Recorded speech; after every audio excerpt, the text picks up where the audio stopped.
Hey everybody, so today I'm having a conversation with the hip-hop artist DaBaby. There was a point when DaBaby was literally the face of hip-hop, one of the biggest artists in the world. He conquered all of the hip-hop stages and all the way to the Grammys. He was killing it.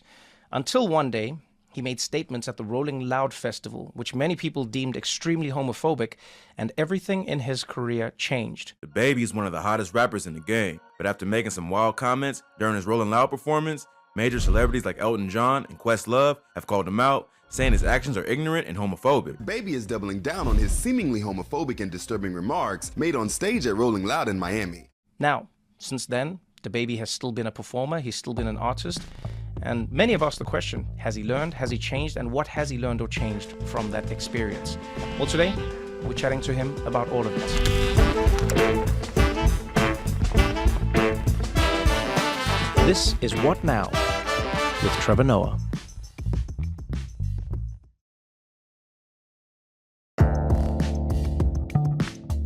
What's going on? Happy podcast day, everybody. How you doing? Good. How are you?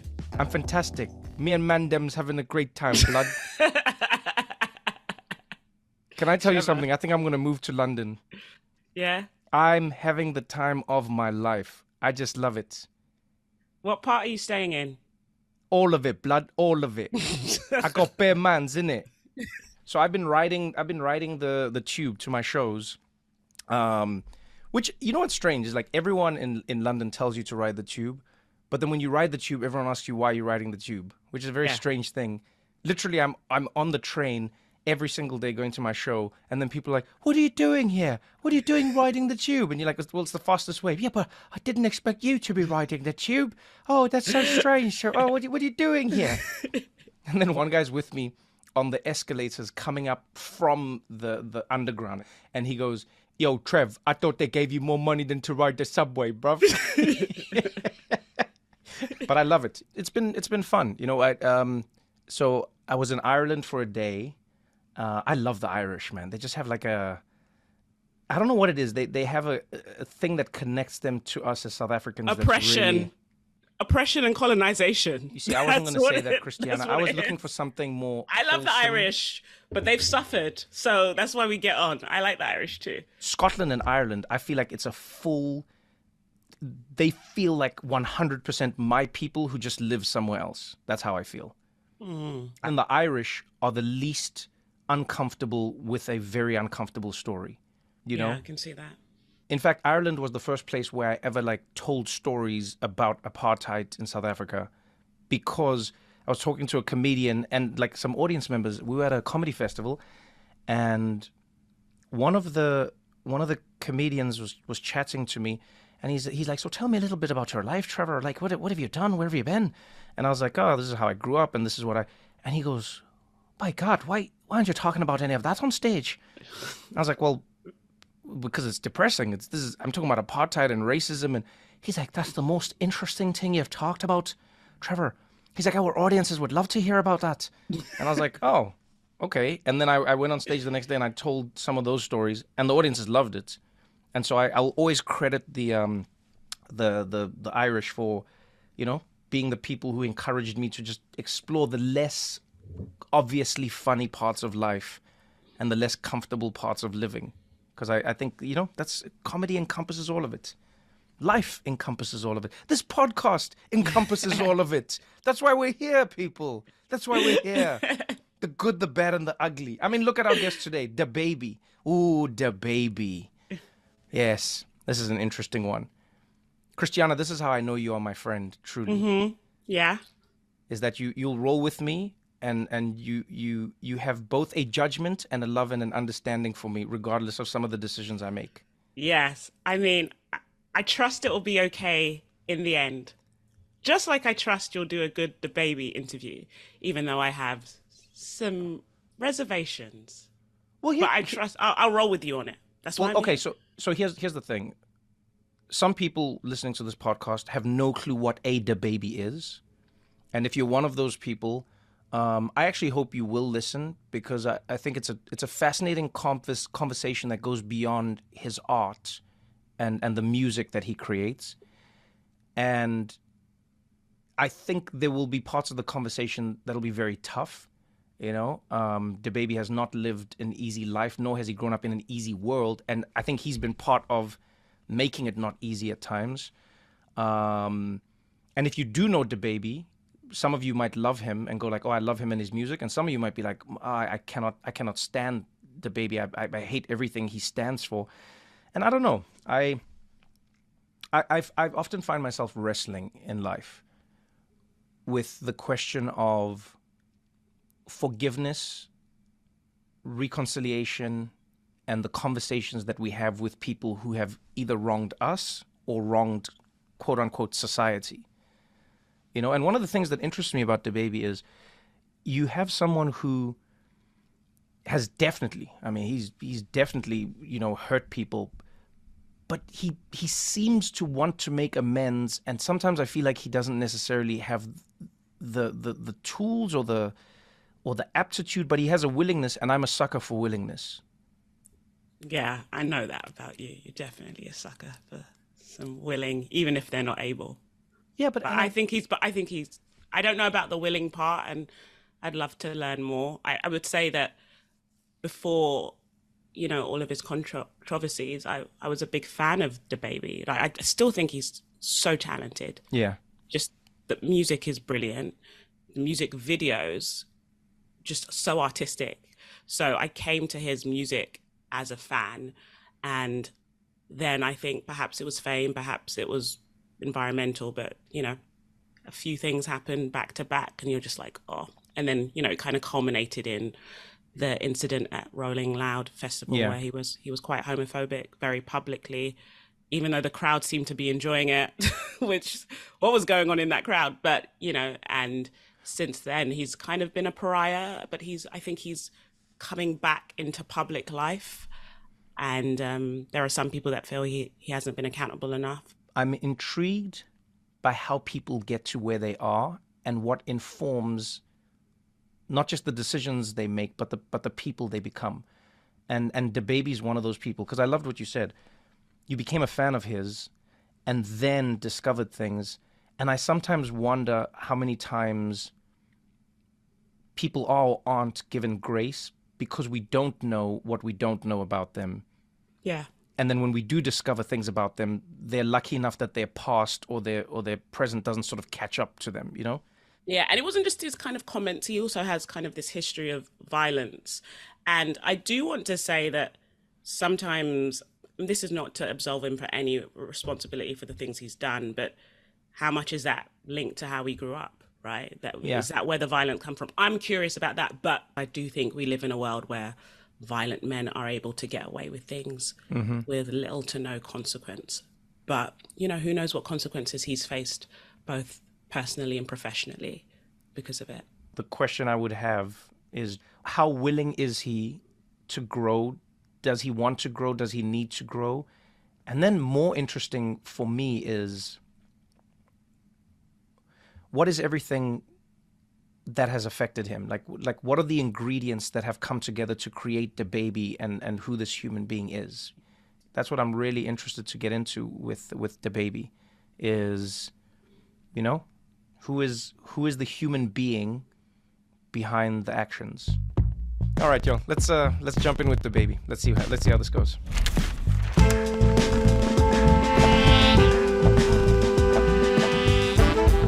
DaBaby, welcome to the podcast. Pleasure to be here. Appreciate you having me. I think for this conversation, what I really wanted to get into is understanding you as a human being, to understand a lot about you as the artist. Absolutely. You know, you've had an outsized influence on the world. You know, someone who has 21 million followers just on your Instagram, but what your music has done, what you've embodied, I think goes far beyond that. And so, let's start with that. I'm always intrigued by how an artist chooses their name and what that name means to them. Absolutely. Why DaBaby? Well, I'm the youngest of 3 boys. My mom has 3 sons. I'm the youngest sibling out of the 3 sons, and not only that, like early on, I had the name Baby Jesus, Okay. And this is as a local artist, you know what I'm saying? But my mom didn't feel good about that, man. You know what I'm saying? A lot of people, they like, no, absolutely not, no. But I'm like, you know, my whole thing with it was like my purpose being, you know, to do for others, you know what I mean, and not myself. So that's my responsibility, you know what I mean, on this earth. Like, I would love to know what your family was like and why that has been such a driving force in your life. So you were born in Cleveland, Ohio. right? Raised in Charlotte, North Carolina. So what, moved there when you were 7 years old? Yep. Was there a reason you moved? Was it good? Was it bad? Oh, it was a great thing. I commend my mother, you know what I mean, for changing our environmental situation, even though Charlotte itself is is not a walk in the park, you know what I mean? Not at all, like not even a little bit. What was your mom like? Like, what was she strict? Was she a disciplinarian? Absolutely. Was she Absolutely, but also fun, loving, nurturing, right. You know what I mean? Like, all about her sons, I remember her email was my 3 sons, Linda. Like, everything is my 3 sons, my handsome son. She's all about just uplifting us. So she was proud of you from the beginning. Absolutely, especially me. Like, I got the smile like her, the 2 dimples. Like, I resemble her the most. My brother, don't get mad at me. To my brother, y'all got mad at me enough growing up, but like, I'm my mother's twin. You know what I'm saying? Right. Like, right. Sweetest woman on earth. Yeah. You know what I mean? Like, I'll give you the shoes off her feet, you know what I'm saying, if you didn't have them, even if she didn't have another pair to put on. How did she punish you? She Like, if you did something she wrong, whooped our ass. She you know whooped what I'm your saying? ass? Excuse my language. She whooped our ass, you know what I'm saying? Most definitely. Like, What was the worst whipping your mom gave you? Oh man. Like, I remember mine. The 2 that I hated the most was, I had 2 types of whippings that my mom would give me. One was the chasing whipping. That one was one where I was trying to get away, and she would just follow me. It was like a tornado coming after me. And then the other one was, I tell my mom till this day, I go, that was like it's like a war crime.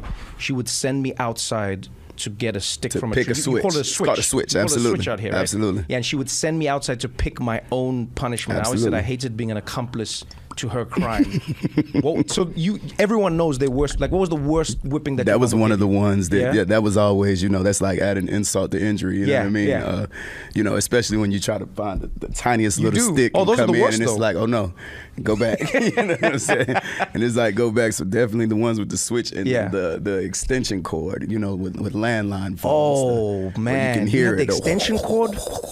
When you can hear it. And one thing about my mom, like, one thing she always, like, she was very adamant on, like, not feeling sorry for yourself. Like, no, like, when we used to get whoopings, like, we weren't allowed to cry. The whooping isn't over until you stop crying. You Wow. know what I'm saying? Yeah, like, that's it. Because it's like, you know right from wrong. You know what I'm saying? How So did it's you? like, You know, I feel like everyone has a different experience of this as a child.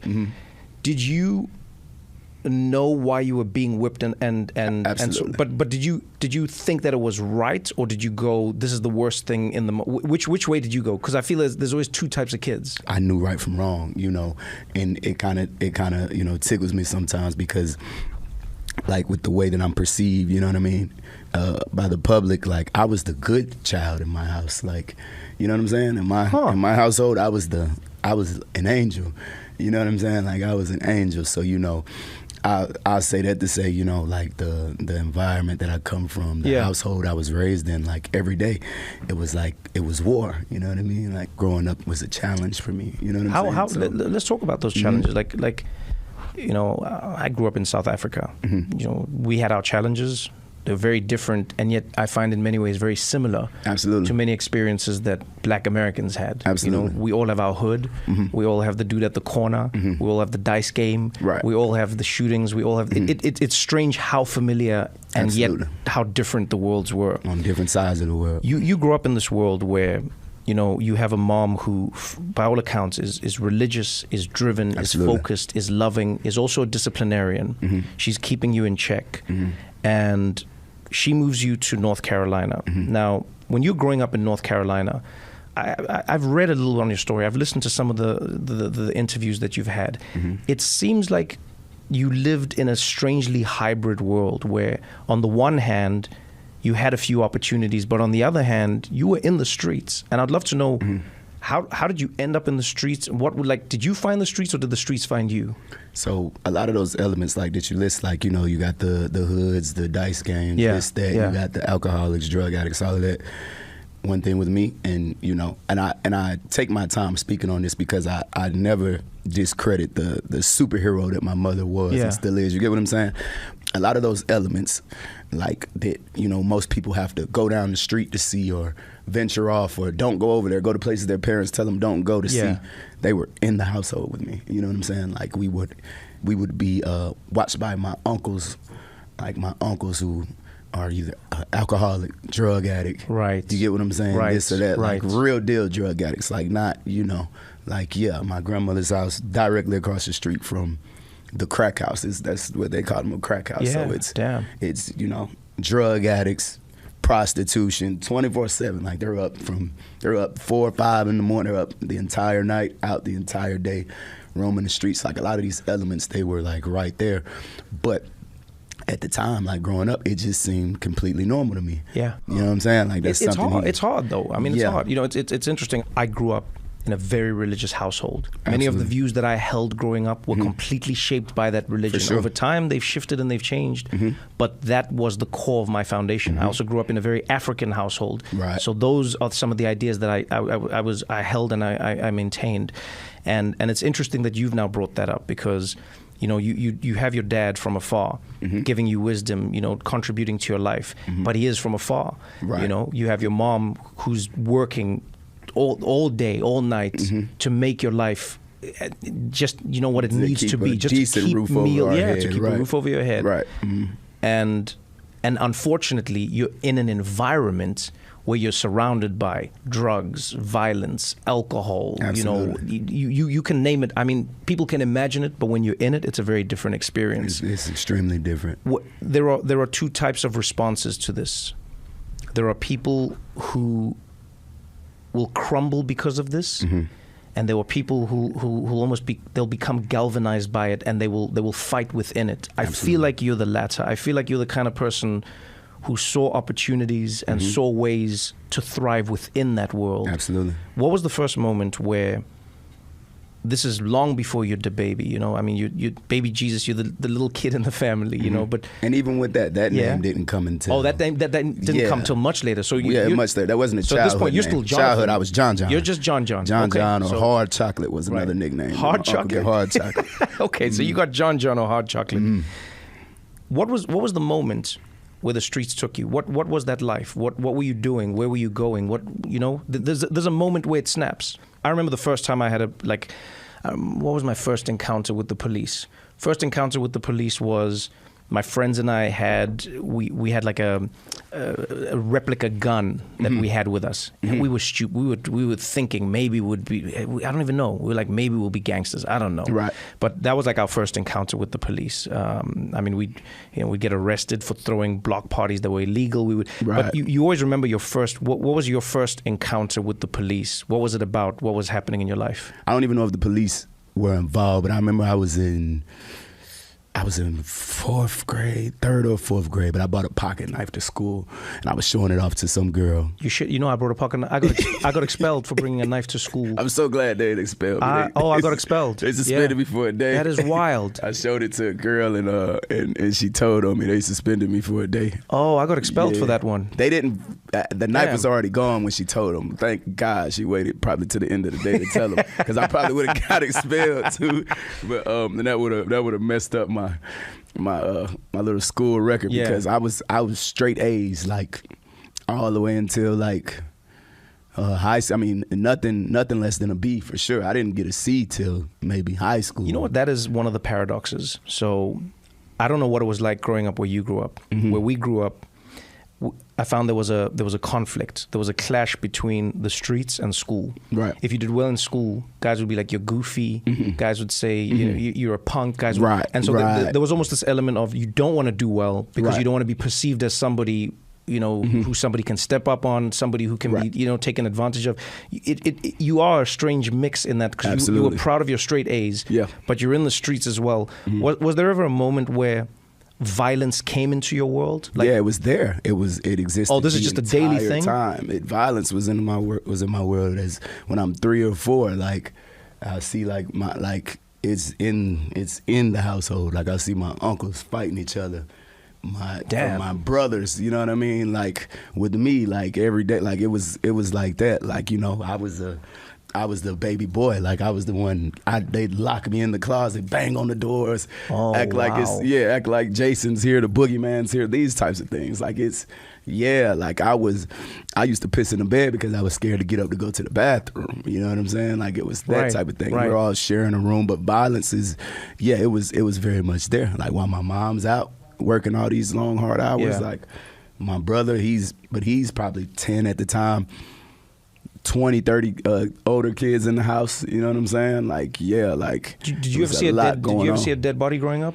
I've definitely been around, shootings and all that for sure. The first time death probably was around me. A certain situation had happened with one of my family members, and I just remember it like it was yesterday that we were like sat down and told, when you go to school, because we're little kids. Yeah. You don't speak about this to nobody. You don't ever bring this up to anybody. I literally never have. You know what I'm saying? Like to this day, you know what I mean? But that's the first time I remember it, and I had to be maybe like, how old was I? I think I was in middle school. I don't think I was in elementary school. I think I was in middle school, but it was early in middle school. Yeah. Had to be like 6th grade, 7th grade. 6th grade, 7th grade. Do you think you had a full comprehension of what that was? No, absolutely. No, absolutely. Yeah, I knew exactly what that was, but just in terms of violence, like... Were you scared ever? I was scared all the time, every day, but as a child, you know what I mean? Like, my mom's not at home. And then, you know, like, elementary school kids, they get out of school first. Yeah. So I had a house key at, like, age 6. Like, I'd let myself in, you know what I mean? Like, I'd come home and let myself in, a 6-year-old. You know what I'm saying? When I look at my daughter right now, being 6 years old, I'm like, wow, like... I can't believe I was going through that. Oh, for sure. And like I say, it didn't feel like I was going through anything. It did. It very much did, but it didn't. Like, this was just the norm. I don't know anything outside of this, you know what I'm saying? But I say that to say, like, you know, when my brothers would come home shortly after, they come in, go right back outside. They leave me. Yeah. You get what I'm saying? They go right back outside. So I'm in the house. Like, that's probably one of the reasons why I'm just so self-sufficient. I had to be. You know what I mean? Like, I had to be. Like, I had no choice. You know right. There are many moments where you're raising yourself. Yeah, absolutely. Like, I'm feeding myself. I'm making my own food. You know what I mean? All that. And one of my uncles, they have a story that they tell us where, because one of my uncles doesn't do drugs, right? Hardcore drugs. He drinks, doesn't do hardcore drugs, but where he tried to beat one of my other uncles with a baseball bat because he had me with them in a crack house smoking crack. Like, he had me with them. I was like 1, 2 years old. You get what I'm saying? Like, these types of things. Like, that's what I come from. And it also helps me understand why I'm set up the way I'm set up as a person. You know what I'm saying? That's fascinating that you have that level of self-awareness to understand how much of you has been shaped by the world that you were in. And that's newly. These are all things that I'm beginning to notice, like within the past couple years. You know what I'm saying? Like, I notice most of this stuff when I come sit down with people because I've never been to therapy. Is therapy is that allowed in hip hop? I utilize I mean, several people recommend it too. I believe, you know, I believe it's something that would be like extremely healthy for me. That's why I always lean towards like interviews, especially like early on, like when I first popped in the mainstream, and when I sit down with somebody, you'll get so much more out of me than probably like the average person, because it's like, you know, I'd walk out of the interviews like, damn, like those are stories I've been waiting to tell. I almost forgot about them. Like, it takes for, you know, you've buried them, and then you wait for somebody to ask you. That's what I did with my childhood. Something buried out it. Yeah. That's what I did. I buried it. All those memories, like, that's what I did. Like, so I know how to like bury things. Yeah. Let me ask you this. As somebody who grew up in a household, and I'm speaking about myself now, I grew up in a household where, you know, there was a lot of domestic violence. I grew up around... I was around plenty of that. I grew up around, you know, uncles who were violently drunk. You know, you see it. You go through phases. You're afraid. You're terrified. You freeze. You know, everything you're speaking about, I can relate to. And there's also one emotion that you don't realize you're having because you don't have the power to have it, and that is anger. Right. suppressed anger. I can only imagine there was a lot of suppressed anger inside you. For sure. Because you are the baby. There's a lot of the time you don't have control. Yeah, you got sibling rivalry too. That's a whole different category. Right. So you're dealing with just itself. brothers on their own, but now you're also dealing goodness. with uncles. You're dealing with the streets. You're dealing with a world that brothers who are angry about this same world that I'm living in, but they're actually older than me and able to process it. So it's hitting them. You know what I mean? Even harder than it's hitting me. How did your anger manifest Without itself? the support of a father. That's the difference too. Like I'm the baby boy, and I'm the one whose father is in his life at a distance. Okay. So your brothers didn't have that. No. Oh. And okay. growing up, like you can see, like you see the difference between me and my brothers. You know what I'm saying? Do you think that was the defining factor? My oldest brother committed suicide in 2020. Damn. So when you say, like, I remember, maybe like 5 minutes ago in the conversation when you say, like some people, they crumble or these types of elements in their environment and just their upbringing destroys them. Like you see the difference, like between, you know what I mean, how I dealt with it and like what I was able to, blessed enough to be able to turn it into, as opposed to, like it ultimately being like my brother's demise, you know what I'm saying? Do you think your dad was the defining factor? Absolutely. You think that made the difference? Absolutely. What do you think it was about your dad being in your life, even from a distance, that made the difference? Just always just putting something on my mind and just showing me something different, like always. And I don't, I'm gonna keep having to like go back to saying like I can't discredit like the job that my mother did. She did amazing. Yeah. You know what I mean? Because she also has to allow him to be able to do that. Like my mother has to make a way for that to happen. You know what I'm saying? Like she has to. No, call your father right now. You get what I'm saying? Like she. What was? Tell me a little bit about. Because at times I'd stray away from it. Like I wouldn't. Tell me a little answer bit about your dad though. What was his life? He was in the army. He was in the military. Mm-hmm. Oh. He went to the army when I was born. Oh, this is interesting. So he was in the army for like 10 years straight until he like injured his foot. You know what I mean? So he was at all those wars, Afghanistan, Iraq. I'd get the pictures of him. I used to love the pictures of him with the guns. And I'd show him off, have him on my wall in my room. I used to write him. That's why I'm such a good writer. I'd write him letters back and forth when he was in the army. He's really at war. I had to communicate with him through letters. You know what I'm saying? And he'd write me. I'd write him back as a child. Like he'd tell my mom, let him write me. I'd write him back.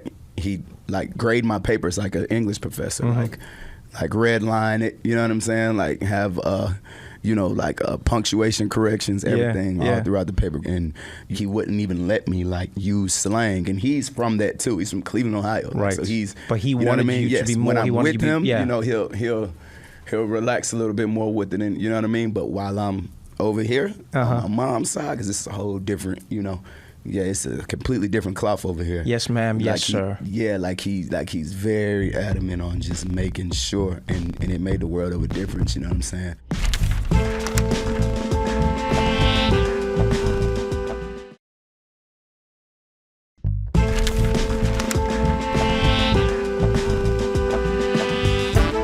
Your music career is public. Your music career is well known.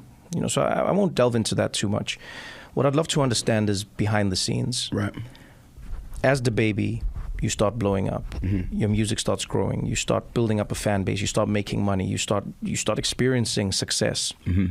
What confuses me is how violence still stays a part of your world. Absolutely. This is something I've learned changes depending on where you're from and the hood that you're in. Is how you respond to conflict and how conflict is expected to be dealt with. Absolutely. So that's the right. So in South Africa, for instance, in South sure. Africa we have different hoods. So we had like Alexandra was one township, and then Soweto is where my grandmother's from, and you have Tembisa, etc. And we'd even know, we'd go like, oh, cats from that hood, they'll stab you. For sure. Cats from this hood will break a bottle on your head. Cats from this hood will shoot you. Like we'll even say like those guys shoot, those guys stab, those guys. But you almost know what type of violence is either expected or probably going to happen to you in those worlds. It feels like the world you were in was a gun environment, right? It was all the above. It was all of the above. Absolutely. So when you're growing up, do you think to yourself, all right, there is only one way I can defend myself? Do you know that there is an ultimate conclusion, or like how does DaBaby exist in this world? Trying to be you whilst acknowledging that you're still in Charlotte and you're still, because you're successful now, you're an artist. This is DaBaby, like this is in early on, like not as a child but as an adult. Okay, yeah. I mean, one night I was getting ready to go to the club. I didn't go. everybody else went. I'm like, I'm tired. I'm asleep. I hear the door get. I don't even know this until after the fact. I hear people screaming. That's what I feel like woke me up when I jumped up. I hear people screaming, "Where's that? Get down, get down. Where's that? Where's that?" Shit like that. You know what I mean? And I immediately grab my gun, come out around the corner. It's like 6 people with masks and guns. You know what I'm saying? They're looking through the boxes. I had like different posters with different pictures. Like I had all my promo material out, like in the front. Yeah. It's like a condo type of apartment where it has stairs in it, and Yeah. you know what I mean. You can come in the garage from the top, but you don't know that if you come through the front door down here. Yep. That type of situation. Maybe 3-4 bedrooms. Me and my brother were both staying there, and I come around the corner. It's like maybe like 6 people. You know what I mean, with masks on. This is like 2 in the morning. 2, 3 in the morning, maybe like 6 people with masks on and guns creeping around the corner. Some of them looking through the boxes with the posters. The closest person when I turned the corner was as close as me and you are. Damn. Yeah, when I turned the corner, wielding a gun, you know what I'm saying? Like creeping, like having it down low. I'm the same way when I turn the corner. Boom, shoot, spin back around the corner because I'm completely outgunned. Like it's, like I immediately see, as soon as I turn the corner, it's several bodies in here, all in all black, all got masks on, all of them got guns. I turn the corner, shots just rang off, boom, boom, boom, boom, boom, boom, boom, boom, boom, boom. I go out through the top and open the garage to where, because of the side street to where you can walk through the grass or the little sidewalk, get to the front door. If I come up through the top and I come out the garage, if I look to the left, it's literally like right there. I just have to cut through some grass and it's right there. And I can hear them. You hit somebody, and they jump in the car, pull off. You know what I mean? That's the first shooting incident. But whatever, like it's Charlotte, it's normal. Whoa. You say, but whatever. And this is sort of what I'm trying to understand, and what I'm trying to get to is, I hear your but whatever. But it's also not whatever. Do you know what I mean? What I mean by this is, like, a few things. One, you hear the commotion, you hear what's going on, you grab your gun. What I wonder sometimes, whether you think about your life, because I try and think this about my life, and I think many of us don't, is how abnormal some of our normal actually is. Absolutely. The fact that you think there's a possibility this is happening. Right. DaBaby's not walking down the stairs going like, "Hello, is anybody there?" Exactly. You know what I mean? The fact that You're I going. knew, You're immediately going. When I tell this I know what it I feel is. like God woke me up and put my hand on my gun. Well, there you go. Get out there, type. Right? You know what I'm saying? Right. That tells me the kind of world that you're living in, Absolutely. to think that that's a possibility. The fact that you then go through the motions the way you do tells me that this is a world where you believe that it's a possibility. Absolutely. Day in and day out. Once, let's say, post that event, there's trauma, there's fear, there's everything. Obviously, you have the fight or flight. So fight kicks in first. Yes. But there's got to be a moment where you go, "I'm not safe," or there's got to be like, the bullets, the return gunfire just missed me. You know what I'm saying? It just missed me.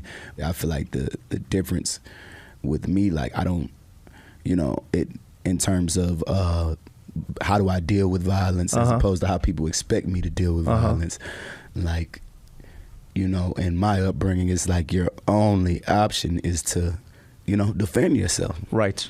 So you have this world where you genuinely believe, and maybe validly so, that anytime anything can happen. Anyone can step up to you. Anyone wants to test you. This is an environment that not even necessarily test, like. And so what I'm trying to understand and trying to get to in your world is sort of an understanding of this, because you see what you just said now is interesting. It is not a test. You're dealing with very real situations. Absolutely. Do you, in this moment in time, do you feel like you're a safe individual? Do you feel like you're you feel like you're beyond it now?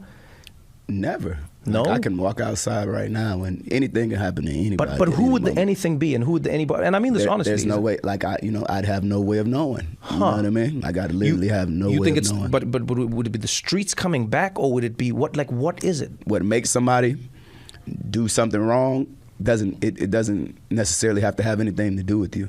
You know what I mean? Somebody could be having a bad day and and step and trip over your foot accidentally on the way in the store, and the next because thing you know, they turn around and kill you. It turns into a fight or a life or death situation. You know what I'm saying? Let me ask you this though, based upon what you see, is a beautiful segue to this question.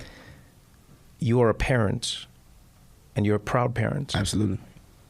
you talk about being a father. You talk about what it means It's to my you. favorite thing to be. Oh yeah.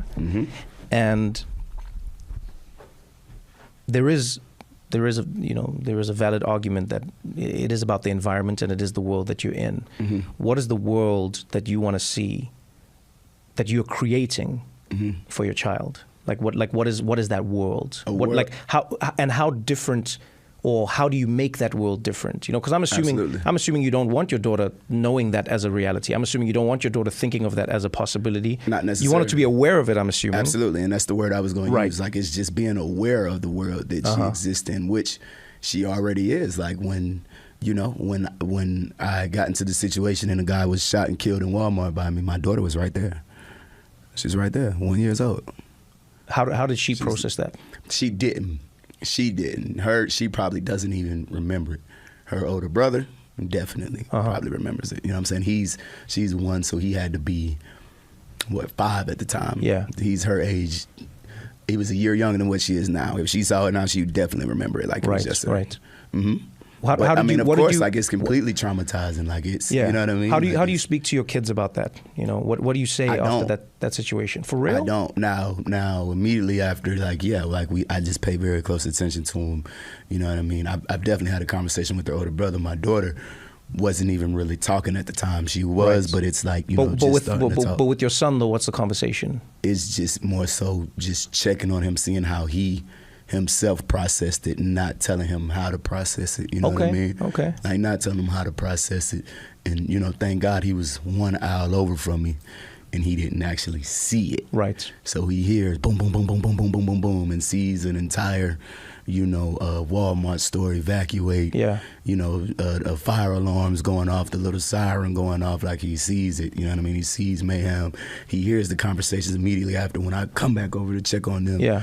Like, he sees it all. You know what I mean? He's very aware. Like, he hears people talk about it. Of course. Like, So then, what happened in Walmart? Like, what? Yeah, that's what I attempted to do originally, was de-escalate the situation with my words, but that isn't, what the opposing side of the situation, that isn't what they wanted. They had different intentions, and that, that just goes back to, like, what I'm saying. Like, you never know. Like, I'm in Walmart buying diapers and But you don't know shit. this person, Like, right? No, hell no. From a can of paint. I'm in Walmart just buying, shopping did they for know you? kids, baby shampoo, shit like that. Absolutely. Yeah, they know me from being the rapper from our city. Like, the rapper that's in our city. Okay. So that altercation starts off because this person is curious as to what they see, somebody that has something going on, like, from the environment I'm from, the city I'm from, like, the person who has something going on, it's like, fuck him. Like, it's immediately, I remember seeing, like, a Biggie interview, where he's like, growing up, like, we'll see the person drive by with, like, the nice cars and the jury, and it's, fuck that nigga, I kill that nigga. Like, yeah, that's how it is. Like, you know what I mean? Like, people, they target, success. A lot of people with nothing to gain. Like, I remember the media, like, when it happened, like, reports were flying around saying that they attempted to rob me. They didn't. It was never a robbery. It wasn't, I had nothing to rob me for. You know what I mean? Like, it wasn't a robbery attempt at all. Like, you know what I'm saying? It was I don't know, an ego thing. I don't know. You know what I'm saying? Right. I don't know. But if they wanted to test me, that's what I mean. That's what it was. It was a test. Like, Right. people see, a person admired, a certain way or perceived a certain way, and they want to test it. They want to know, okay, what makes this? And what I think it is, you know what I mean? Is it's like, why do they deserve what they're working towards? I don't even have it yet. Right. You know what I mean? It's not at the same level, but I found it exists in all professions. Comedians, what we experience is people always try to test out funny. I know this is ridiculous, but people try and test out funny. They go, let me see if I can make him a fool. Let me see if I can make. So I'll go out, I'll be at a restaurant, people will do the stupidest things. Sometimes it's the person serving, sometimes it's the person who's at a restaurant. They go, let me act the fool in their life because I want to see if I can fooled, and I go, Exactly. but that's not what I do. That's right? not what I do, right. I've seen this happen to, like soccer players. Someone will see them in the street and go, "Oh, I have a ball. Let me go and see if I can. Yeah, let me see if I can throw it in front of the ground and see if I can." But what's interesting is hip hop is one of the few professions and worlds where it is tied to something that is a lot more real and a lot more dangerous. So Absolutely. the test that I'm getting the test of a fool. I'm getting the test of a joker. I'm getting the test of a gangster, or you get what I'm saying? That's a difficult thing about hip hop that I think a lot of people don't understand. And while I don't condone it, I don't like it, but I go, it's a very real thing. It's very real. It's very much. It's dangerous to not know how real it is. It's dangerous to not know. You know what I mean? There you go. It cost several rappers their life. Right. You know what I mean? Time and time again. So. Right. I'm going to ask you a question that may be ignorant, but I know a lot of people will ask it because they're not familiar with the world. A lot of people would say, "But DaBaby, why don't you leave that world? Why don't you go live in another neighborhood and just escape it all? There's no shootings in Westchester, DaBaby. Right. There's no shootings in my part of Connecticut. Why don't you escape that world?" How would you respond to that question? I hadn't made it out of the city yet. Okay. Yeah, all right. yeah. Well, You know what I'm saying? Yeah, yeah. When okay. those situations took place, like I hadn't made it out of the city. But to put it into perspective, like I've been, in the middle of shooting incidents on Collins Avenue in Miami Beach. I hear you. You see what I'm saying? Like that is Yeah. where you want to move to. Like, and then that's what I'm saying. Like it's like you never know, when violence is right there in front of you. Like you just simply don't know. It's all about the type of day somebody's having or the way. It's more so about how you move throughout these different environments. Right. You know what I'm saying? That's what it's all about. It's about knowing how to move no matter, where you're at. But when you have the magnifying glass on you that artists or entertainers have, especially rappers, right? Hip hop artists, it comes with the world of people who feel like that is for this type of person, what makes him deserve that, and they immediately, they feel entitled to what you have going on, or they feel entitled to the idea of you having to go through everything they're going through in order to exist in that space. You get what I'm saying? Yeah. So it's like, and that's where you get situations where like people are willing to come, approach a guy with his 2 kids and their mother in a grocery store in Walmart. Right. You know what I mean? With no intent. Like, it make more sense to me if they thought I had a large amount of money on me or some jewelry and they were attempting to rob me. This guy just died for nothing. You get what I'm saying? Because his friend, and that's what I'm saying, it's about knowing how to move. And a lot of times it's about the people that you got with you. You know what I'm saying? Because that guy died for his friend that night. Because his friend approached me. You know what I'm saying? His friend was the catalyst of the situation. Were you sad that he lost his life, knowing, because it feels like you have a certain level of understanding for his world? It was sad, but yeah, it was definitely sad. Was I sad? I can't sit here and honestly say I was sad. I became more aware of, I was reminded once again, it was more like, reassurance that, hey, you never know what's going to happen. And you have to, be prepared. You know what I mean? Had I not been prepared, had I not been, legally possessing a firearm, you get what I'm saying? Like, had I not been prepared, like, I would have had a gun pulled out on me, my 1-year-old daughter, her 4-year-old brother, their mother. And then I would have just been at the mercy of however they're feeling or whatever they decide to do. Right. And these are people who clearly don't walk around making good decisions. You get what I'm saying? But that's what I would have been left with, And but ultimately, most importantly, I would have been left with the responsibility to protect my family in that situation.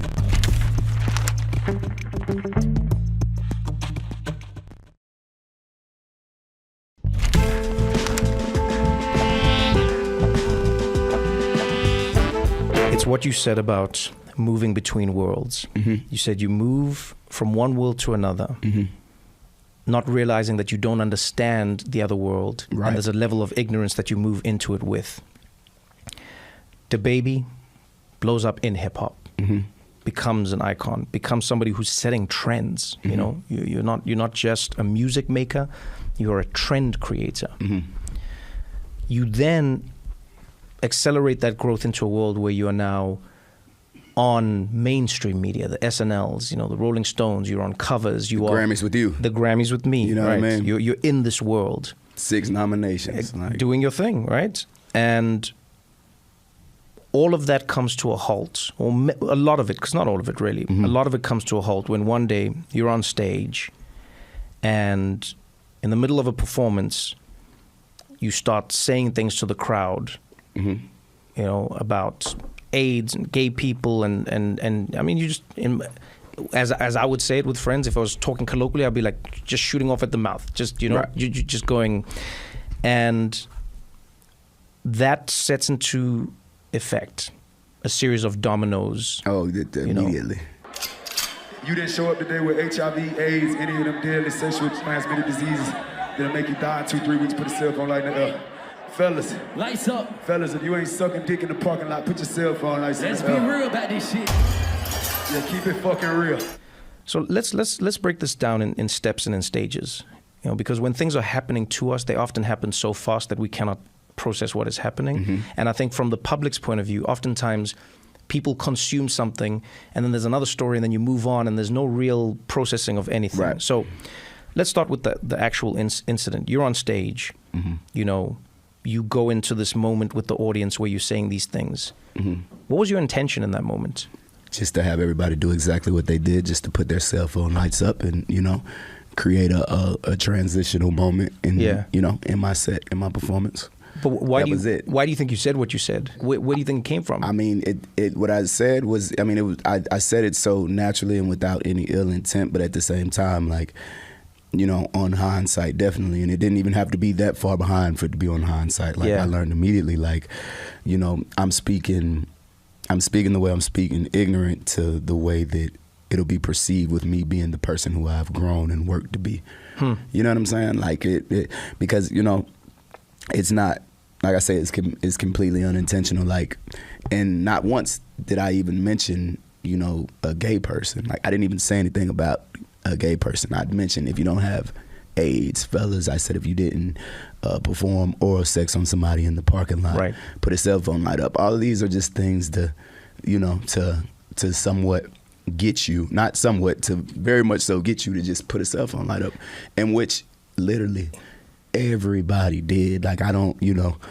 So this, you see, now this is what I'm trying to get. Everybody there. That's what exactly. So this is what I'm trying to get to. But I'm just in a space to where, like, I'm not like making excuses for it. No. And I just feel like I just should have been so much more aware of the fact, first of all, that it's being live streamed and and you know that this can potentially be used as you know, used as a vessel to just paint my character or assassinate my character or just paint it a certain way, you know what I mean? And that's just, it wasn't what it was. But in terms of like how I responded to, and I think that was more detrimental than what I said itself. Yeah. The way I responded to the backlash that I got. You know what I mean? The early backlash, the first wave of it. Like, I kind of like took it as a joke. Like, this got to be a joke. You know what I'm saying? Like, I'm like, this can't be, like, y'all don't think, like, you know what I'm saying? Like, oh, this is just another attempt to, you know what I mean, for the media to, you know, to knock me off of this pedestal that they feel like I'm on. Me, this felt minuscule to me. Like, this didn't feel like something that needed to be, you know, responded to from a place of me being worried. Like, I felt like the second I say, no, that's not what I meant, like, that should have been understood and boom. Or if you were there, you get what I'm saying? Like, I feel like they should. Let's take a step back then maybe and go through each thing. Okay. If you have grown up in hip hop, I will be honest, I will be a person who says this, and maybe this will now bounce back on me. But Hopefully I'll be honest. No, but I'll say this. In hip hop, there's a lot of language that is used. There are a lot of ideas that are used that it's like surface level, and we have to admit is also homophobic. There's a lot of homophobia and racism, and I'm not trying to make you solve all of that. I want to talk to DaBaby, not everybody about everything, right? Because I think you're one individual who is part of something. But you can't deny, you know, whether it's, you know, black community in Africa and in North America. And I mean, even the white community, I mean, you know, it's oftentimes black people get singled out. But I feel like homophobia is something that has been rampant throughout time and then slowly has been evolving over the past maybe 2 decades really in our lifetimes. You look at from the 80s to now, there's been a huge jump and it's still not complete. Absolutely. But in that moment, it feels like to me, correct me if I'm wrong, but it feels like to me you're on stage, you're saying something that feels reflexively funny and just like engaging with the audience that they're, because as you said, they engage with you, right? Absolutely. Okay. They engage with you in this moment. You're having a good time. It does go outside of that bubble, right? And as you said now, you're aware of the context outside of that. People then say to you, DaBaby, you're homophobic. DaBaby, you hate gay people. Why would you parrot these ideas? You know, it was that people, part. people speak out. People speak out. I understand you were offended. I understand that you were hurt. Nobody wants to be labeled as something that they don't see themselves as. But was there also a part of you that understood why people were saying that? At the time, no. Okay. Like I was, you know, I literally did not understand. I made it clear that I didn't understand. You get what I'm saying? Like, because it's, you know, and a videographer that works very close to me, right? He was going through just hard drives. I've been recording my entire journey since I got serious about it. Right. And he's like, bro, I'm watching it, and you said the same thing before at a show. Like, I said it before at a show, right? When I'm on tour, but I'm not the top streaming artist in the world. I'm not the top streaming rapper in the world at the time. You get what I'm saying? So, you know, I think that's the difference. Like, I got a completely new world of people who look up to me, you get what I'm saying? Who support me, you know what I mean? Who buy my music, you know what I mean? Who, you know, they literally look up to. I'm probably what they put. My music has probably helped them get through certain situations, you know what I'm saying? What have you, you know what I mean? And I'm unaware of that, you know what I'm saying? I'm aware of it, but I'm unaware of the way that, you know, certain things that I would normally say that wouldn't even, you know, not even normally say, like, that's, you know. No. But I think, look, and something that I would say and look at is like, okay, no, I that's mean this, normal. and I think we have to be. I think we have to be honest about. That's why I think we won't get far, and not just the two of us, but I think in society, the reason I don't think we get far with a lot of these conversations is because we're not honest enough about. So, to say that DaBaby is an outlier, I think is a dishonesty. Right. But to say that what DaBaby did is good is not. It's like, for me, it becomes a symptom. It goes like, oh shit, that thing now got exposed to the world. Right. Now it's like, okay, all right. DaBaby showed a little bit of his world to the outside world, a bigger world than he normally does, and now he's dealing with those ramifications. It sounds to me like you are stepping into a world where you're understanding this. Yeah, for sure. Right? Yeah, for sure. No, for sure. But now here's the thing I want to know from you on a personal level. And maybe it's too personal, and if it is, forgive me. But like, do you think that your experiences since then have helped you understand? Do you feel like you're becoming more tolerant?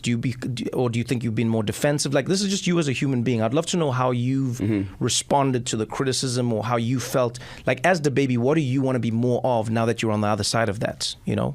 What do I want to be more? So because you're saying you didn't think, because you're saying you didn't think it was homophobic at the time when you said this, right? For sure, right. For sure, and you said then, but you said now you it didn't even take all the way up until now. Like, even, you know, over a year ago, I'm like, I get it. You know what I'm saying? Like, okay. When I see, you know, like when I see, you know, like how detrimental it was to my career and my journey and everything that I worked that hard for. Like, just when I see the amount of manpower being put behind, you know what I'm saying? Like, just shining but do you see how light on this narrative, I see, like, wait, no, that was in what I say is impactful. Like, but what I'm saying is, do you see the impact that it has on members of the gay community who many of them are fans of yours? Like, do you also see that? Absolutely. Like, I see it. You know what I'm saying? I see it, and you know, altogether, like, I'm ignorant to the fact at the time. You know what I'm saying? Okay. Like, I'm ignorant to the fact. First of all, it's, you know, I didn't intend to offend anybody. That's the first step. And then, you know, once I did understand, wait, I offended people, I'm ignorant to, like, you know, how I offended them. I know you're offended, you know what I'm saying? Like, that's immediately after, you get what I'm saying? Interesting. And I know I didn't mean that, but like how much I offended them, or like how impactful, like, you know, something that I say is, you know what I mean, at this level that I've worked. And that's the thing. I didn't wake up and they're like, okay, look, you're a role model. You're the face of hip hop right now. Like, I was literally damn near the face of hip hop, you know what I'm saying? But, you know, like, I wasn't aware of how impactful, like, my words can be. Because I say, and you know, and this is not an excuse, this isn't me deflecting or anything, but like, that on that stage, I also said something about probably a shooting or this or that, but that wasn't, you know, like, that's not perceived that way. You Right. get what I'm saying? So it's Right. kind of like, that's just me offering like an example of how Do you- somebody can get why I didn't immediately Right. get So, how. so actually, let's You go know what into I'm that saying? because that is interesting. Do you feel like people take the shooting? Let's say if you talk about shootings, or if you talk about anything like violence or anything like that, do you think people take that with a grain of salt, but then they take the homophobia as being truth? Like they go like, hell oh, these, yeah. or and I won't even put homophobia on you. Like they'll go like, oh, those statements. They go like, that's your truth, but then the other stuff is you just messing around. Is that what you say you feel? Absolutely. That's what I know. I mean, that's, I'm a walking example of that. Mm-hmm. You know what I'm saying? Because it's like, it's okay for me to say these types of things, but this is like, hell no. Like, I wouldn't dare even say anything remotely close to it now, like in private or public. Like, I don't, you know what I'm saying? Because it's like, my entire world was shifted by that. You know what I mean? The public knows oftentimes how it wants to flog somebody. The public knows how it wants to punish somebody. Right. I find the public doesn't often know how it wants to reconcile with somebody. Right. I would like to know from your perspective, A, do you feel like people engaged with you on a level, and this is like everybody from inside the industry, from outside, do you feel like people engaged with you on a level human to human where they helped you understand? And then B, do you feel like there was ever a path to redemption for you to like change and grow? Or do you feel like it was DaBaby, you're cut off, this is who you are, and you're done? The latter of the two, for sure. I feel like it was more so like no, you're done, you know what I'm saying, type of thing. Now the difference is like, you got one or two decisions to make to let, you know what I mean, a mistake define you, or to put in the work necessary to change the narrative bits and pieces at a time. You know what I'm saying? Like, it is what it is. It's I don't feel entitled to, and this goes back to earlier in our conversation. It's a beautiful thing. I was always taught to never look for sympathy, never look to make somebody feel sorry for you. Yeah. Like, so that just goes to like my reaction to it taking, the turn that it did, the turn for the worse that it did. Like, I have had it instilled in me that, you don't make people feel sorry for you. You know what I mean? No matter what you go through. No, I hear you there. That can almost like heighten, people can look at that as ignorance or arrogance, as opposed to me just being, the person that I was raised to be. You know what I'm saying? Right. That I have to go through experiences like that to understand. Okay, look, sometimes you might need to do that immediately. You get what I'm saying? I know that now. Yeah, I learned something new. In a way, it's like that day. you took the whipping, essentially. Oh yeah, for sure. Like, I'm gonna like when I used to get whoopings, I couldn't cry. It doesn't stop until stop crying. You keep crying, boom, boom, but stop crying. Like, so this is what, like when I get a whooping, I got to take my lick and I carry on. Like, you get what I'm saying? Like, that's what I do. In that situation, that was looked at as he doesn't care. He's that much worse of a person, like that type of thing. You get what I'm saying? When it's really like, I care enough to keep going. Like, that's what somebody has to understand. Like, that's, it's very few that care the way I care.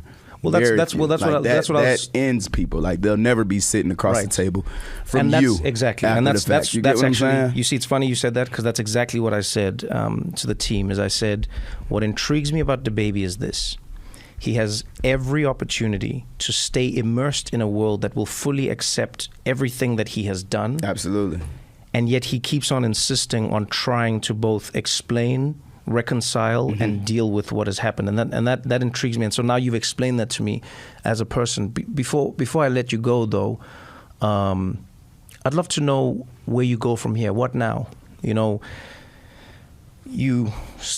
Summer came around. You had a song on the Billboard Hot 100. You're still making good music. You're still a fantastic artist. Thank you so much. I hope for you as a human being, genuinely, that you'll continue to grow. I do think you should look into therapy. No, for sure. From one brother to another. No, for sure. I promise you it'll change. And for it's your something kids. I've been on. I've so been, I'll share this with you real quick before I ask you about the future. So my mother was shot by my stepfather. Right, she survived, thank God. But one of the biggest things I regretted, and I always talk to my mom about this, is the fact that myself and my two younger brothers never went to therapy to deal with it. Right. My youngest brother was, I don't know, maybe 6 years old when it happened. Mistakenly, my mom thought he doesn't fully process and understand it. How old were you? I was 20. I was in my 20s. Okay. I was in my 20s. Maybe even touching 30. Yeah, but 20s, I think, late 20s. And then the middle brother, the one who drove my mom to the hospital, he was a teenager at the time. And honestly, one of my greatest regrets is that we didn't know at the time how powerful and impactful therapy could be in helping us not just deal with, but unearth some of the traumas that we hadn't dealt with. For sure. You know, some of the angers, some of the fears, some of the, you know. And it don't get me wrong, it's a scary thing, it's a crazy thing. And also therapy has a stigma attached to it, you know. But I personally, as a human being, I would encourage it for you, and especially your kids, because you seem like the kind of dad who wants them to have 10 times what you sure. had. You For know, sure. you want her to have all the A's. Yes. I honestly believe that. And so I'd love to know where you go from here. What now for DaBaby? So professional with me, the next step would definitely be venturing into film and television for sure. That's something I've been passionate about from the get-go, really from the beginning, maybe even before the music, you know what I'm saying? And you know what I bring, it's like the same thing that gives me somewhat of, I won't even say the upper hand, but a different perspective or an interesting perspective that can't be found anywhere else is my life experiences that I've been able to, you know what I mean, navigate through. And these are like a lot of the things that I implement in like my music videos from day one, you know, all the way until now, to where I have other artists and major labels reaching out to me to direct videos for, you know what I mean, artists that are signed to major labels and things of that nature. You know, I got people who have like, you know, the top rated, you know, television shows and, you know, filmmakers like they can't wait for me to, you know, give them, you know, what I got going on inside of this brain of mine, you know. So that's what I'm on. And not only that, like just solidifying a safe space for my kids to, you know, somewhat, because my kids have pretty much been born into this, right? You know what I mean? Like just, they've been around it. Like my daughter can direct, you let her make a TikTok, like her perspective is just like, she's amazing. You know what I mean? She's musically inclined, like, you know, like it's just amazing. Like she's an amazing little girl. But it's just, you know, making sure that while I'm here, which I've been doing from day one, but, you know, literally like solidifying, like, you know, a position for her to do, because she's grown old enough, you know, for me to begin to see the things that she loves early on, and that she, you know, I got something very, very special coming up with me and my daughter, that I just know, I don't even care how the world feels about it, like, because she's in love with the idea and I'm in love with it, and you know, we get to do something, you know, at a high level, you know, together. Right. So that's gonna be beautiful. Like I'm so excited about that. So excited about that. Therapy, you know what I mean? That's definitely something. Conversations like this is therapeutic. When I sit across from people like you, you know, I already know, okay, boom, that's gonna be a therapy session ahead. Like I love it. You know what I mean? Like I just love people who have compelling conversation and who just come from a place, especially you, like the more I talk to you and just knowing like your real life experiences and, you know, things that you've been through, you can understand my perspective and, you know, my setup as a person and my character from a place that, you know, a lot of people just simply can't. Like I always felt like that's my purpose. Like I feel like the way my career has played out thus far is that's exactly how it was supposed to happen. Like, because even at the time, like, you know, with this and me as a person, like that's very big, the therapy and just finding an outlet for all of the feelings and emotions and experiences I've suppressed this entire time. Because even during the fact, like, okay, I'm the top streaming artist in the world. I'm you know, one of the like go-to live performers, you know what I'm saying? Definitely like top of the, you know what I mean, the food chain. But, you know, I also, my brother just killed himself in front of his daughter, you know what I mean, just months before then, you know what I'm saying, left 4 kids, you know what I'm saying. So it's like I'm the head of the family, like I'm responsible for so many people, you know what I mean, emotionally, financially, you know what I mean, like I'm just responsible for so much and so many people, and this is me, but this is also still me being a person who grew up, you know, and having to suppress emotions, feelings, these types of things, and having it instilled in me to never let anyone feel sorry for you. You get what I'm saying? No, like, I hear you there. Never let anyone feel sorry for you. So that was like the main thing, and you know, and I saw, you know, my brother like looking for sorrow, like on a live stream, just, you know, seconds before ending the live stream and killing himself. You know what I'm saying? So it's like, you know, this is my world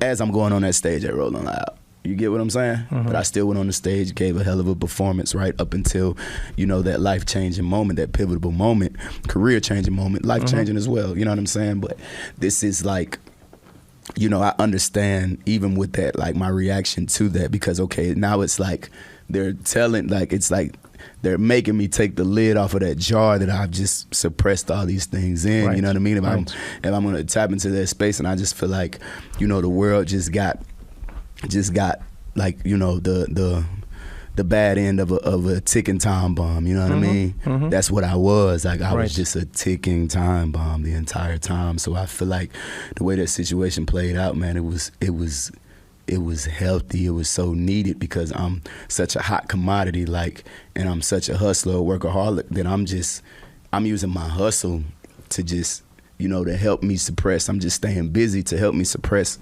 all of these feelings, you know what I'm saying? And like, not dealing with what's happening underneath. Absolutely. And what's happening underneath is very real. This is, you know, this is as real as it gets. That's my worst nightmare. Like, it's never been about me. It's my people. Right. You know what I'm saying? Like, I've lived through my worst nightmare while being the at the time hottest artist in the world, top streaming rapper in the world. Right. Not just, you know what I'm saying? Like, no, man, you know, so it's you know, my plate was full, but I'm not one to complain. I'm gonna grab my fork, my knife, and my spoon. I'm gonna eat. You know what I'm saying? Like, that's what it is, especially when eating makes you forget about, you know what I'm saying? Yeah, no, I you hear know, you. the pain of the stomach ache. But as I say, man, from one human being to another, from one brother to another, I hope you take a moment to acknowledge the stress, the pressure, the environment, everything that it comes with, and know that, honestly, maybe, and I hope you don't make me regret this. I'll be honest with you. From me to you, don't make me regret this moment, DaBaby. Got you. I'm rooting for you. No, for sure. I appreciate hope the best that. for you. I'm that type of person. I hope you'll become an icon. I hope you'll become somebody who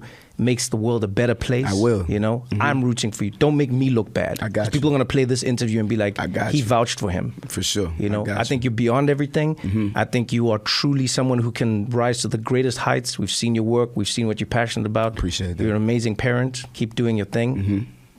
Avoid the guns. That's just my personal opinion. Yeah, for sure. You know, that's just me. I hate guns. That's just me. That's just me. I hate guns. Yeah, but I appreciate you, my dude. Thank you for the time. I appreciate you having me, man. Thank you so much. You know what I mean? Thank you.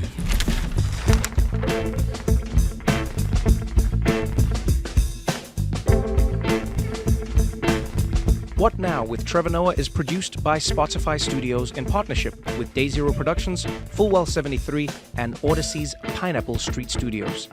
The show is executive produced by Trevor Noah, Ben Winston, Jenna Weiss-Berman, and Barry Finkel. Produced by Emmanuel Hafsis and Marina Henke. Music mixing and mastering by Hannes Brown. Thank you so much for taking the time and tuning in. Thank you for listening. I hope you enjoyed the conversation. I hope we left you with something. Hopefully we'll see you again next week. Same time, which is whenever you listen. Same place, which is wherever you listened. Next Thursday, all new episode. What Now?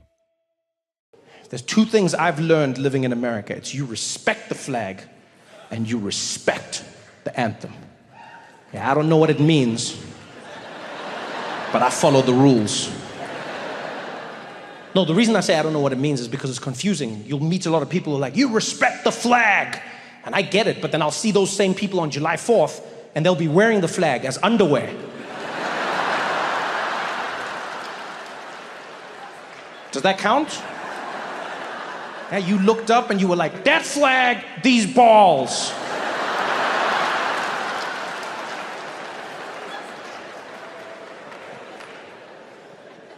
I mean, I would never suggest changing any of it. The anthem, never the anthem.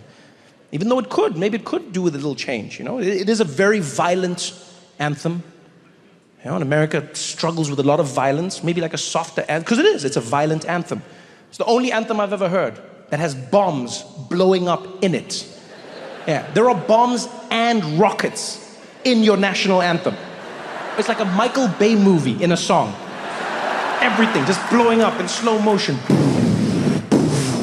And it's almost like you're threatening other countries as well. You know, it's just like, yeah, bombs bursting and the rockets were flaring. Try us. It's like a gangster rap, to be honest. It really is. I feel like the American anthem is like a gangster rap. You know, it has all the same elements. It has the violence, has the threats. You know how much it's similar to a gangster rap? The American anthem is the only anthem where you can put the word bitch at the end of any line, and the song still makes sense. Gave proof through the night that our flag was still there, bitch.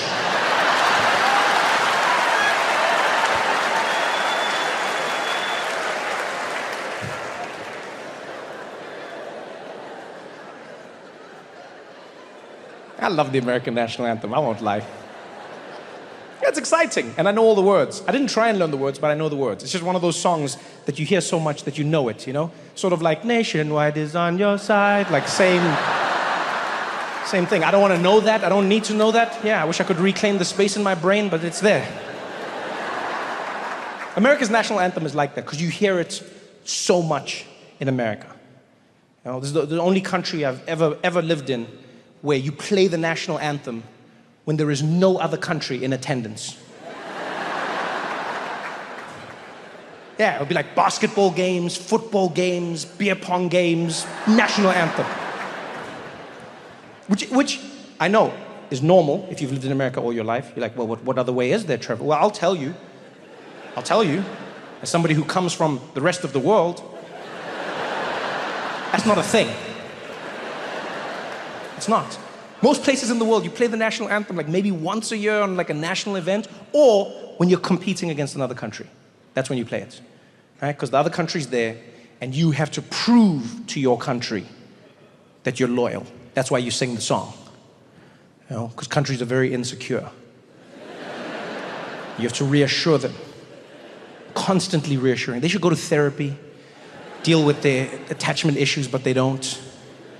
You only realize how insecure countries are when you leave your country. Have you ever left and come back? Have you seen the questions your country asks you? So insecure, so jealous, just like, where have you been? Huh? Where have you been? Which countries, huh? So what, you have another country now? Huh? Is that what you're doing? Huh? Which stamps are these? Let me see, who's been stamping your passport? Let me see your passport. You're like, yeah, damn country. Let me get my privacy. That's why in most places you only sing the anthem when there's another country in attendance. Only time you do it. Because that's what it's for. Make your country feel good. All right? You know what national anthems are in many ways? National anthems are the geopolitical equivalent of that thing women do to us men. Like, ladies, you know that trick you have for that man in your life? Like, whenever his ego is bruised and you have to try and heal it. Yeah? Every woman in this room has a trick that works on every man. Yeah, and right now I know a lot of the women are like, shut up, Trevor, shut up, shut up, shut up, shut up, shut up, shut up, shut up, shut up, shut up, shut up, shut up. It's a beautiful, subtle technique. Yeah. You'll be out having lunch or something, and some guy will come up to the table, he's buff, works out, you know, looks really good. He's like, oh my God, Michelle? It's like, oh, Justin? Oh my God, wow, how are you? And they're like, who the hell is Justin? What's going on? He's like, this is crazy, I can't believe this, twice in 2 weeks? And they're like, twice? When was once? Who is this? I know, oh my God, oh, how are you? I'm doing good, man, we gotta catch up sometime. We gotta talk about college. I was thinking about it the other day. We were so crazy in college. You remember that night? And you're like, you went to college? What's going on here? She can feel your ego slowly withering like a raisin in the sun. And she won't look at you. She won't make anything big out of it. She'll continue the conversation, but they'll gently just put their hand on your thigh and then just start rubbing it. She'll carry on like nothing's happening. I know, those were crazy. I mean, I was a cheerleader. I mean, what are you gonna do, you know? It's just one of those. And then the hand is there going, shh, shh, shh, shh, shh. It's okay, it's okay. It's okay, you're a big man. Strong man, that's right. There's no other men in the world, just you. Look at you, wow. What a big man, yeah. Who, this guy? I don't even know who he is. Oh, yeah, no, with his muscles. Oh, I don't like muscles, no. Oh, I hate muscles. They're disgusting. Look at him, all working out and everything's in shape and bulging. No, it's disgusting. What, six-packs? No, I don't want a six-pack. I don't like six-packs. That's why I like you. Boop.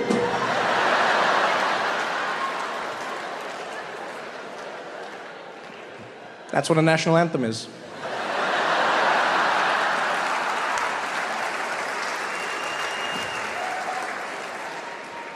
You reassuring your country.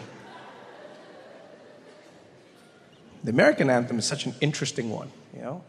Everything that represents America is the anthem. America has the most fun anthem rules in the world. Only country in the world where you're allowed to sing the anthem however you want. However you want. You can't do that anywhere else. Everywhere else in the world, the anthem is the way it is written. It's boring, and that's the point. You can't just change it. In America, you can do whatever you please. I noticed it the first time.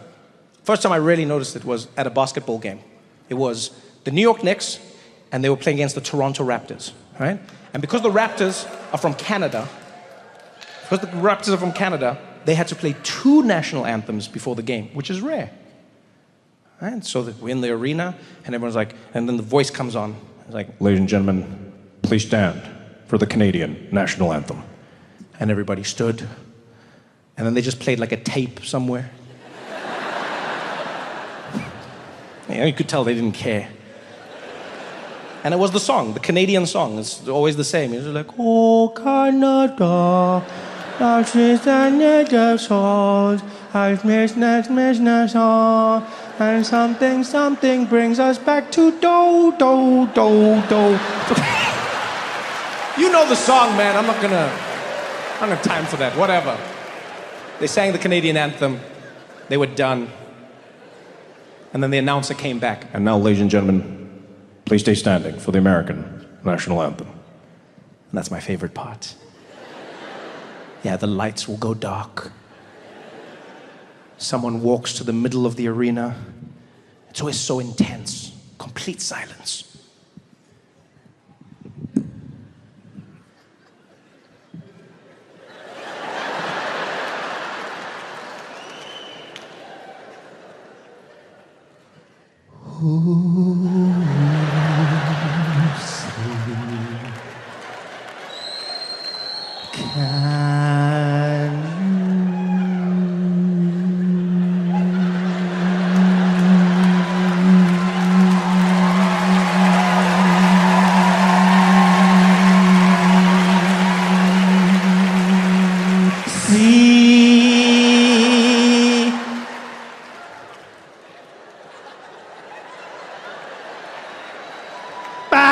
The dawn, early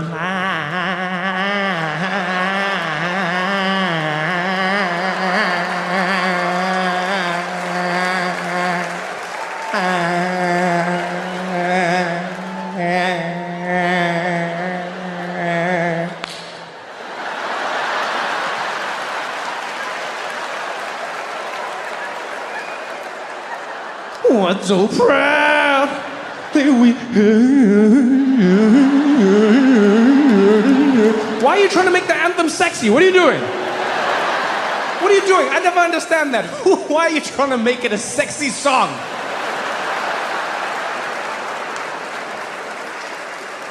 You'll never be in England and see someone like, remix! God save the Queen, God save the Queen. I save the Queen with sexy sex. Come on, save the Queen. Let's save the Queen with sexy sex. Come on, save that Queen.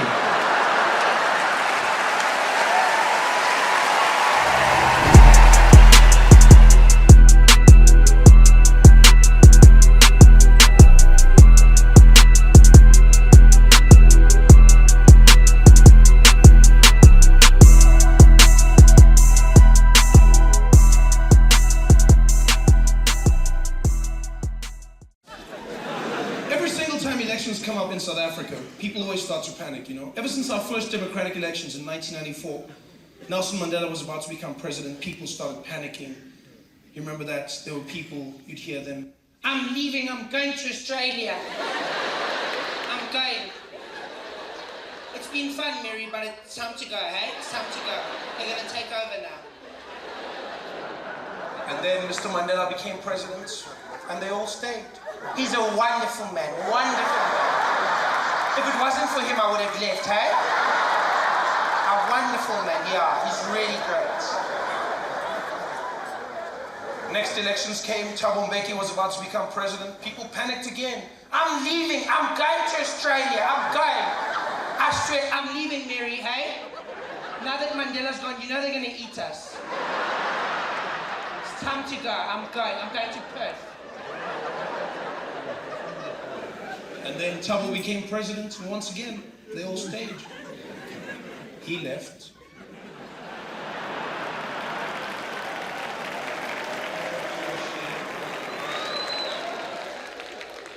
Then it was Kgalema Motlante's turn. Yeah, in and out. That was so cool. People panicked then, didn't they? I didn't even fight! I didn't even fight! I can't believe it. 1 minute I go to bed and Thabo Mbeki's president, and the next thing I wake up and we've got Motlanthe. I can't believe it. I'm going to Australia, I'm going.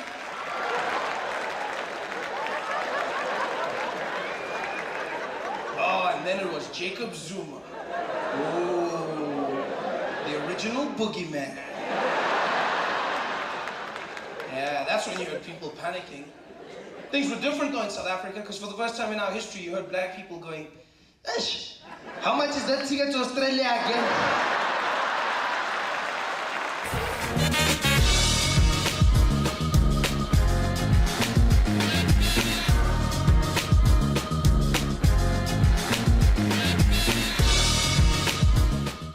But I've realized Americans have a very strange perception of Africa. I don't blame you guys though, you know. It's because of the images that you fed on TV, you know, the stuff that you see of us. You just get all these UNICEF ads, you know. Those infomercials, those are horrible. That's all I've seen of home, you know. Because you've got these people and they're really gaunt and they're skinny and they're just like, you know, and they've got the kwashiko and everything and they just look as horrible as possible. They just get there and, you know, they're shooting this. And then Penelope Cruz will start talking as the woman's holding her starving baby in her arms and they'll come in and be like, every year, more than 5 million children are starving in Africa. You can make a difference if you donate $10 a month. You can donate a family's life. And you can change everything. Look at this child. And they show you the kid and, you know, and they go in there. And I understand this is a painful thing, I understand. But I just don't understand the small elements. Why do they include that, you know? Why is it that in every single one of these infomercials, why do they always have to have these people with the fly? What is up with that fly? I don't understand it. What is going on with the fly? There's always the flies. And it's not just the flies in the shot. It's not just the shot. It's not just the flies there, but they've got the flies and they sit in a very specific place. They always sit on their mouth, like always on the top lip. It's always on the top. How do they get the fly? I've tried. It's very difficult to get a fly to sit on your top lip.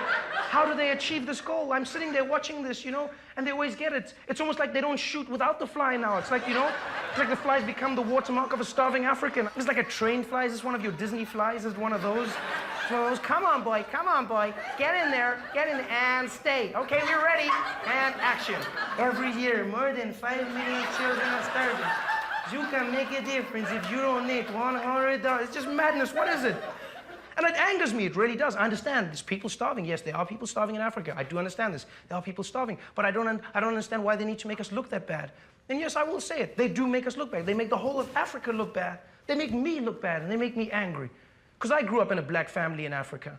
And no matter how poor we were, no matter how hungry we were, no matter what, we could still do this.